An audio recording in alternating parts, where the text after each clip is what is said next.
कहते हैं कि समंदर जितना ऊपर से शांत दिखता है, अपनी गहराइयों में उतने ही राज और तूफान छुपाए बैठा होता है। लहरों का शोर कभी संगीत लगता है तो कभी मौत का तांडव। इंसान अपनी तकदीर खुद लिखता है, लेकिन कभी कभी कुदरत उस किताब के पन्ने फाड़कर अपनी मर्जी की कहानी लिख देती है। ये कहानी एक ऐसे ही नौजवान की है जिसे जिंदगी ने मौत के मुहाने पर लाकर खड़ा कर दिया, लेकिन वहीं उसे एक ऐसा साथी मिला जिसने वीराने को भी जन्नत बना दिया। ये कहानी है हौसले की, उम्मीद की और दो अनजान रूहों के मिलन की।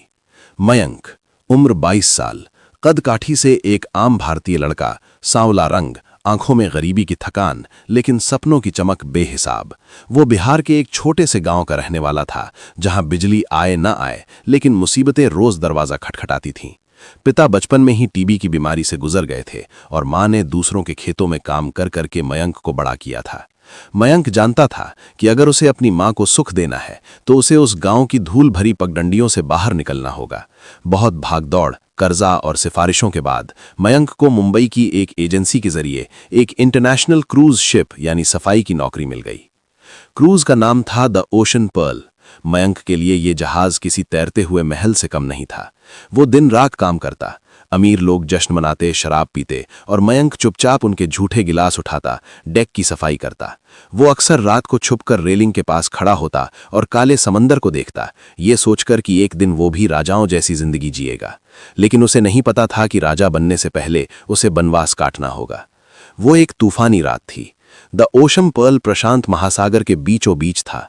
हवाएं चीख रही थीं और लहरें जहाज के किनारों से ऐसे टकरा रही थीं जैसे उसे निगल लेना चाहती हों। मयंक की ड्यूटी लोअर डेक पर थी। कुछ भारी सामान रस्सियों से खुल गया था और कप्तान ने उसे ठीक करने का आदेश दिया था। बारिश और तेज हवा के बीच मयंक रस्सियों को कसने की कोशिश कर रहा था। अचानक जहाज एक विशाल लहर से टकराया और बुरी तरह दाईं ओर झुक गया। मयंक का पैर फिसला। उसने रेलिंग पकड़ने की कोशिश की, लेकिन हाथ गीला होने के कारण पकड़ छूट गई। अगले ही पल मयंक हवा में था और फिर छपाक। ठंडे बर्फीले पानी ने उसे चारों तरफ से घेर लिया। वो चिल्लाया, बचाओ, कोई है? लेकिन तूफान के शोर और जहाज के विशाल इंजन की आवाज में उसकी चीख कहीं गुम हो गई। उसने देखा कि रोशनी से जगमगाता हुआ जहाज धीरे धीरे उससे दूर होता जा रहा है। वो हाथ पैर मारता रहा, लेकिन लहरें, समंदर की लहरें उसे खिलौने की तरह उछाल रही थीं। कुछ ही देर में जहाज ओझल हो गया और चारों तरफ सिर्फ गहरा डरावना अंधेरा रह गया। वीराने में आंख खुली।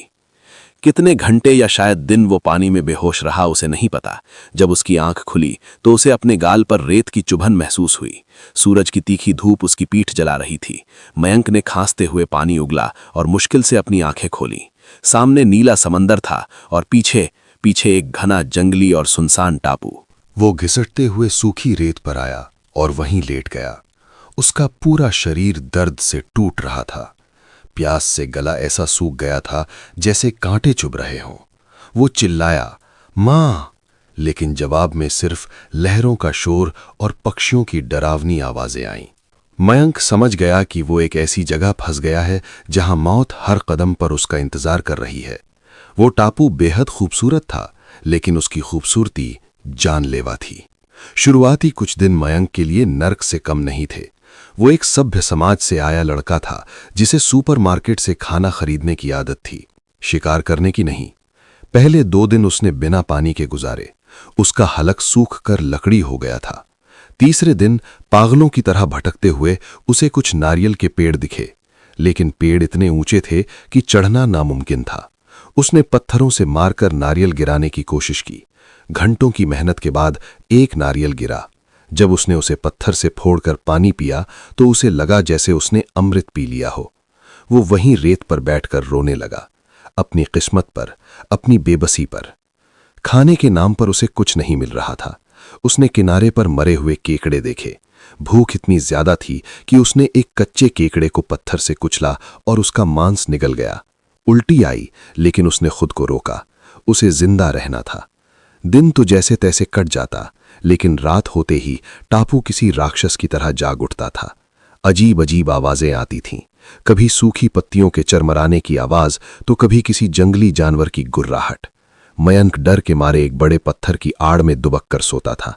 उसने अपने पास एक नुकीली लकड़ी रख ली थी। हर आहट पर उसकी धड़कन रुक जाती थी। मच्छरों और कीड़ों ने उसके शरीर को जगह जगह से काट खाया था। एक हफ्ते बाद मयंक का शरीर कमजोर हो चुका था। उसके कपड़े फट चुके थे, दाढ़ी बढ़ गई थी और वो बिल्कुल आदिमानव जैसा दिखने लगा था। उसे लगने लगा था कि अब वो यहीं मर जाएगा और उसकी हड्डियों का भी किसी को पता नहीं चलेगा। 7वें दिन की सुबह मयंक ने फैसला किया कि वो यहीं किनारे पर प्यासा मरने के बजाय टापू के अंदरूनी हिस्से की तलाशी लेगा। शायद कोई मीठे पानी का झरना मिल जाए। वो जंगल के बीच से रास्ता बनाते हुए आगे बढ़ा। झाड़ियां उसके शरीर को छील रही थीं। तभी उसकी नजर गीली मिट्टी पर पड़ी। वो ठिठक गया। उसकी आंखें फटी की फटी रह गईं। वहां एक पैरों का निशान था और वो निशान किसी जानवर का नहीं, इंसान का था। एक पल के लिए उसे लगा कि शायद ये उसका अपना ही पुराना निशान है, लेकिन नहीं, ये निशान थोड़ा छोटा और अलग था। मयंक का दिल जोर जोर से धड़कने लगा। क्या यहां कोई और भी है, या कोई आदमखोर आदिवासी? डर और उम्मीद के मिले जुले भाव के साथ उसने उन निशानों का पीछा करना शुरू किया। वो दबे पांव सांस रोककर आगे बढ़ रहा था। लगभग 1 घंटे चलने के बाद वो जंगल के एक खुले हिस्से में पहुंचा। वहां का नजारा देख वो हैरान रह गया। सामने एक छोटी सी लेकिन व्यवस्थित झोपड़ी थी, बांस और बड़े पत्तों से बनी हुई। उसके बाहर एक जगह थी जहां आग जलाई गई थी। राख अभी भी ताजी थी। पास ही कुछ मछलियां सूखने के लिए लटकाई गई थीं। ये किसी जंगली जानवर का काम नहीं था, ये किसी समझदार इंसान का काम था। मयंक एक पेड़ के पीछे छुप गया और इंतजार करने लगा। सूरज ढलने को था, तभी झाड़ियों में हलचल हुई। मयंक ने अपनी नुकीली लकड़ी कसकर पकड़ ली। झाड़ियों से एक साया बाहर आया। वो कोई मर्द नहीं था, वो एक औरत थी। मयंक की सांसें गले में अटक गईं। वो औरत लगभग 35 साल की लग रही थी। उसका रंग दूध जैसा सफेद था, जो अब धूप से थोड़ा सांवला हो गया था। उसके बाल सुनहरे थे, जो बेतरतीब तरीके से खुले हुए थे। उसने फटे हुए कपड़ों को रस्सियों और पत्तों से बांधकर अपने शरीर को ढका हुआ था, जो उसे एक जंगली रानी जैसा रूप दे रहा था। उसके हाथ में एक भाला था और कंधे पर कुछ मरे हुए खरगोश लटके थे। वो एलिना थी, रशियन मूल की एक बेहद खूबसूरत महिला। मयंक उसे देखता ही रह गया। इस वीराने में जहां उसे मौत की उम्मीद थी, वहां साक्षात एक परी जैसी दिखने वाली औरत खड़ी थी। एलिना ने लकड़ियां नीचे पटकीं और आग जलाने के लिए झुकी। तभी मयंक के पैर के नीचे एक सूखी टहनी टूट गई। कड़क। एलिना बिजली की तेजी से पलटी। उसने तुरंत अपना भाला उठाया और मयंक की दिशा में तान दिया। उसकी नीली आंखों में डर नहीं, बल्कि शिकार करने वाली शेरनी जैसा गुस्सा था। Who is there? Come out. कौन है वहां? बाहर आओ। वो अंग्रेजी में चिल्लाई, लेकिन उसका लहजा रशियन था। मयंक डरते डरते पेड़ के पीछे से बाहर आया। उसने अपने दोनों हाथ ऊपर उठा दिए। Don't shoot, I mean don't kill me, I am lost, help. Mayank की आवाज कांप रही थी। एलिना ने उसे ऊपर से नीचे तक देखा। एक 22 साल का दुबला पतला इंडियन लड़का जो डर से कांप रहा था। उसने धीरे धीरे अपना भाला नीचे किया, लेकिन उसकी पकड़ ढीली नहीं हुई। You alone? उसने टूटी फूटी अंग्रेजी में पूछा।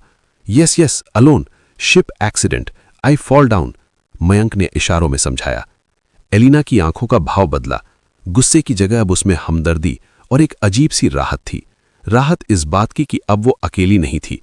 उसने मयंक को पास आने का इशारा किया। उस रात पहली बार मयंक ने पेट भर खाना खाया। एलिना ने उसे भुना हुआ खरगोश और साफ पानी दिया। हालांकि दोनों की भाषा अलग थी। मयंक को रशियन नहीं आती थी और एलिना को हिंदी नहीं, लेकिन अंग्रेजी के कुछ शब्दों और इशारों ने पुल का काम किया। एलिना ने इशारों में बताया कि वो 1 साल पहले अपने पति के साथ एक प्राइवेट यॉट पर थी। तूफान आया, यॉट डूब गया। उसका पति नहीं बच पाया, लेकिन वो बहकर यहां आ गई। पिछले 1 साल से वो इस टापू पर अकेली, बिल्कुल अकेली जी रही थी। उसने प्रकृति से लड़ना सीख लिया था। उसने अपना घर बनाया, शिकार करना सीखा और जिंदा रही। मयंक उसकी कहानी सुनकर सन्न रह गया। वो 1 हफ्ते में हार मान चुका था और ये महिला, ये 35 साल की रशियन ब्यूटी 1 साल से मौत को चकमा दे रही थी। मयंक की नजरों में एलिना के लिए इज्जत बढ़ गई। आग की रोशनी में एलिना का चेहरा चमक रहा था। 35 साल की उम्र में भी उसकी खूबसूरती किसी जादू से कम नहीं थी। उसके चेहरे पर परिपक्वता थी और आंखों में एक गहरा दर्द। मयंक, जो अभी सिर्फ 22 का था, उसे एकटक देख रहा था। उसे विश्वास नहीं हो रहा था कि इस सुनसान टापू पर उसकी किस्मत उसे ऐसी साथी से मिलवाएगी। उस रात जब वे आग के पास लेटे तो बीच में थोड़ी दूरी थी। आसमान में करोड़ों तारे चमक रहे थे। मयंक ने एलिना की तरफ देखा। वो सो चुकी थी। मयंक ने मन ही मन सोचा, शायद भगवान ने मुझे यहां मरने के लिए नहीं बल्कि इस अकेलेपन को बांटने के लिए भेजा है। अब वे दो थे, मयंक का जोश और एलिना का अनुभव। अब भूख, प्यास और जानवरों से लड़ना आसान होने वाला था, लेकिन मयंक को यह नहीं पता था कि यह सिर्फ संघर्ष की शुरुआत नहीं बल्कि एक ऐसी प्रेम कहानी की शुरुआत थी जो इस टापू के जर्रे जर्रे में बसने वाली थी। टापू पर मयंक को आए हुए अब 6 महीने बीत चुके थे। वो डरा सहमा पतला दुबला लड़का अब वो नहीं रहा था। कुदरत की इस भट्टी में तपकर वो कुंदन बन चुका था। उसके बदन पर अब चर्बी नहीं बल्कि मेहनत से बने सख्त पत्थर जैसे मसल्स थे। उसकी त्वचा तांबे जैसी चमक रही थी और दाढ़ी ने उसे एक रफ एंड टफ मर्द का रूप दे दिया था। वहीं एलिना, वो उस वीराने में खिलते हुए किसी जंगली फूल जैसी थी। 35 साल की उम्र में उसका अनुभव और उसकी खूबसूरती मयंक के लिए किसी नशे से कम नहीं थी। भाषा की दीवार अब लगभग गिर चुकी थी। उन्होंने अपनी एक अलग संकेतों की भाषा बना ली थी और टूटी फूटी अंग्रेजी, हिंदी, रशियन मिलाकर वे घंटों बातें करते थे।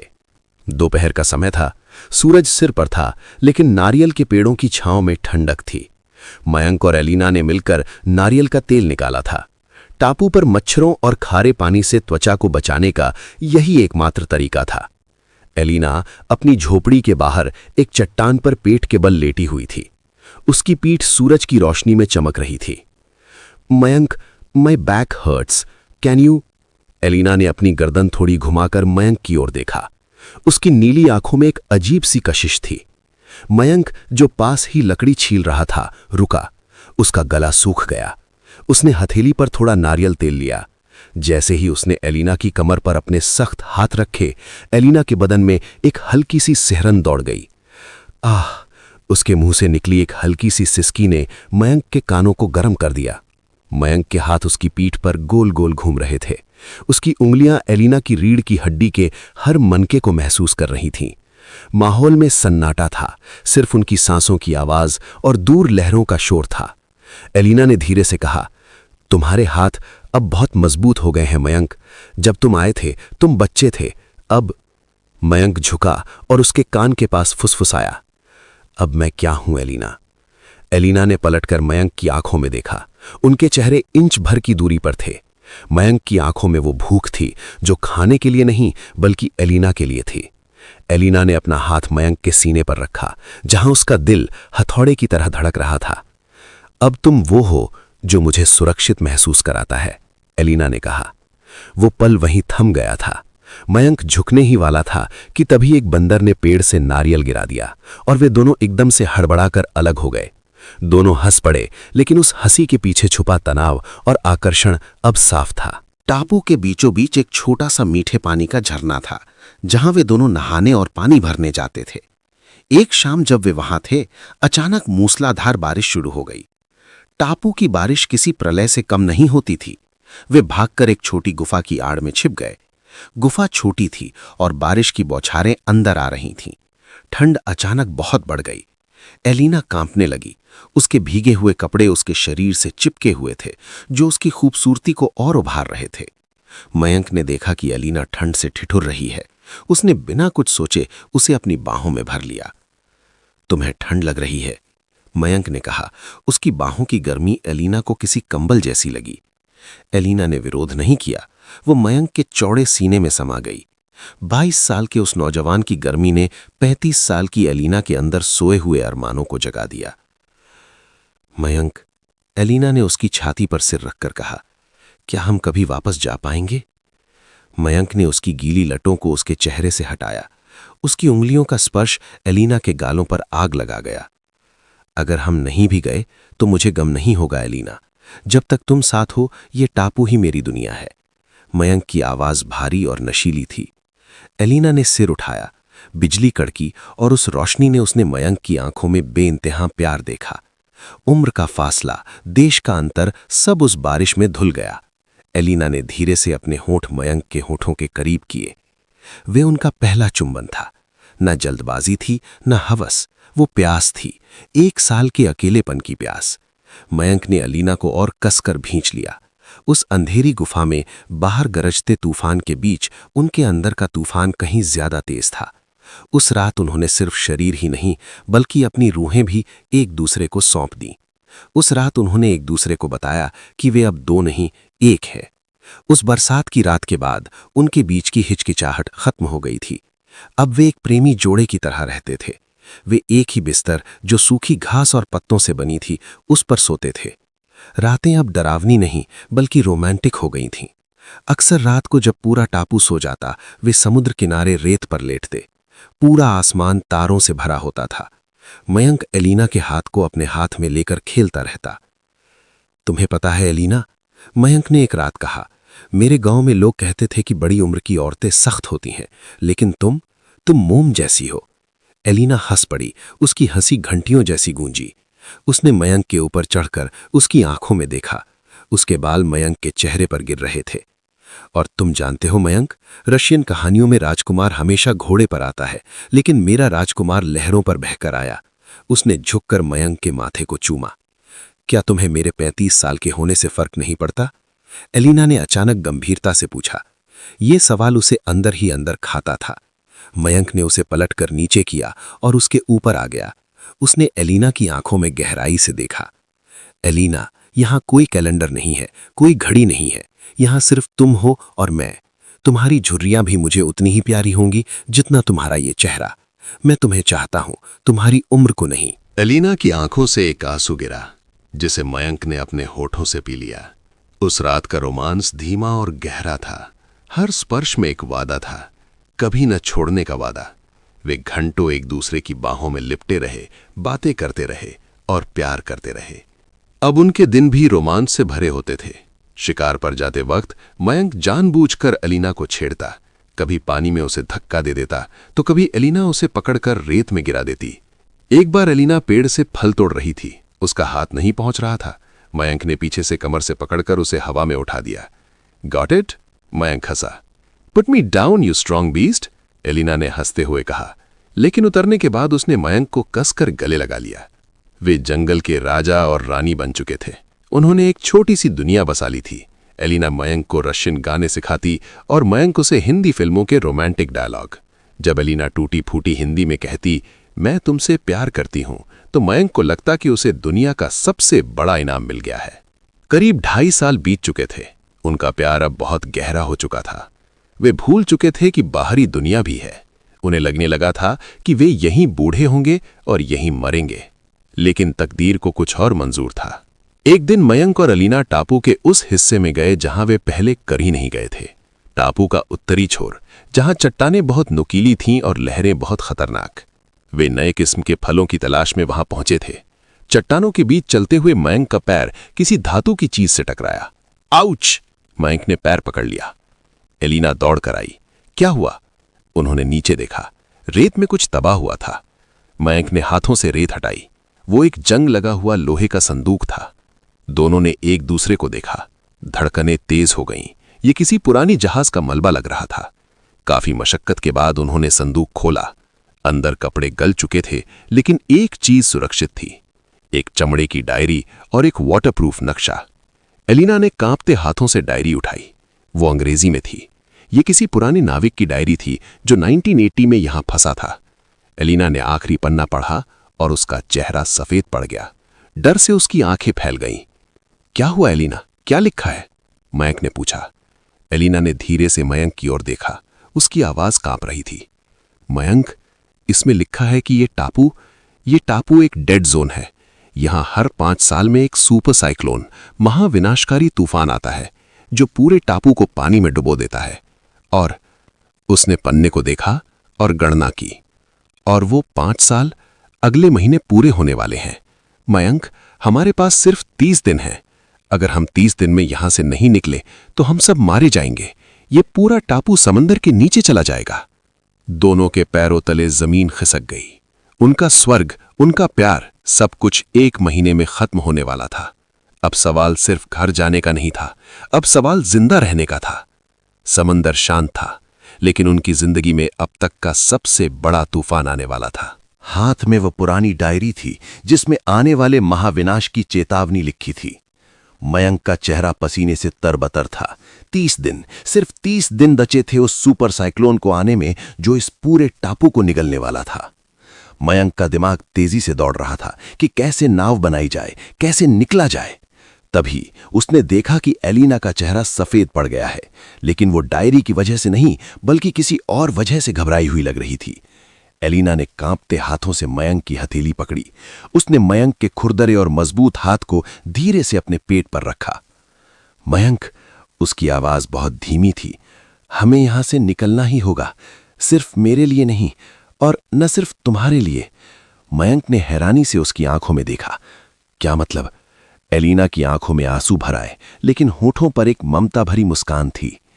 मेरे अंदर एक जान है मयंक, हम 2 नहीं, अब हम 3 हैं। मयंक सन्न रह गिरा। उसके कानों में जैसे सन्नाटा छा गया और फिर दिल की धड़कनें तेज हो गईं।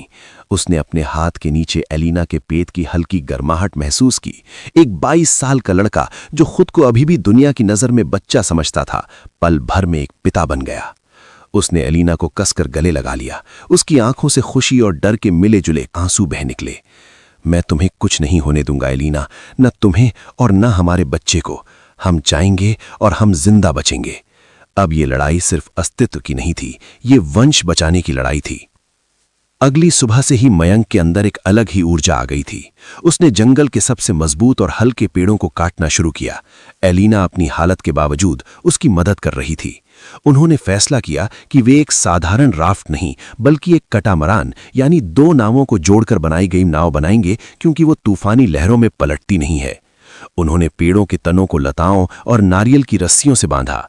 एलिना की टूटी हुई यॉट का कुछ मलबा जो अभी भी चट्टानों में फंसा था, उनके बहुत काम आया। वहां से उन्हें कुछ लोहे की छड़ें और प्लास्टिक की बड़ी शीट मिल गई, जिसे उन्होंने पाल बनाने के लिए इस्तेमाल किया। इंजन का जुगाड़। मयंक ने यॉट के मलबे से एक पुरानी मोटर का हिस्सा निकाला। वो पूरी तरह खराब हो चुकी थी, लेकिन मयंक ने उसमें अपनी जान फूंक दी। उसने छोटे पंखे को लकड़ी के पैडल से जोड़ा ताकि हवा ना होने पर वे हाथ से नाव चला सकें। 25 दिन की कड़ी मेहनत, खून पसीने और रातों की नींद हराम करने के बाद उनकी नाव तैयार थी। मयंक ने नाव पर कोयले से एक नाम लिखा, आशा। 28वें दिन आसमान का रंग बदलने लगा। नीला आसमान अब गहरा स्लेटी और बैंगनी हो गया था। हवाएं रुक गई थीं, जो आने वाले तूफान की खामोशी थी। पक्षी टापू छोड़कर जा चुके थे। मयंक ने नाव में सूखे मांस, ढेर सारे नारियल और बांस के बर्तनों में मीठा पानी भर लिया। एलिना ने उस झोपड़ी को आखिरी बार देखा जहां उन्होंने प्यार के 3 साल गुजारे थे। वो रो पड़ी। मयंक ने उसका हाथ थामा और उसे नाव पर चढ़ाया। चलो, हमारी दुनिया हमारा इंतजार कर रही है, मयंक ने कहा और नाव को धक्का देकर पानी में उतारा। शुरुआती 2 दिन सफर शांत रहा, लेकिन तीसरे दिन नरक टूट पड़ा। डायरी की भविष्यवाणी सच थी। वो सुपर साइक्लोन आ गया। लहरें पहाड़ जितनी ऊंची उठने लगीं।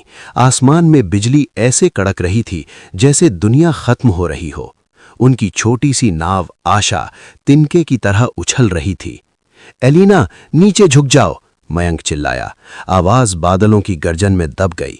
बारिश की बूंदें गोलियों की तरह चुभ रही थीं।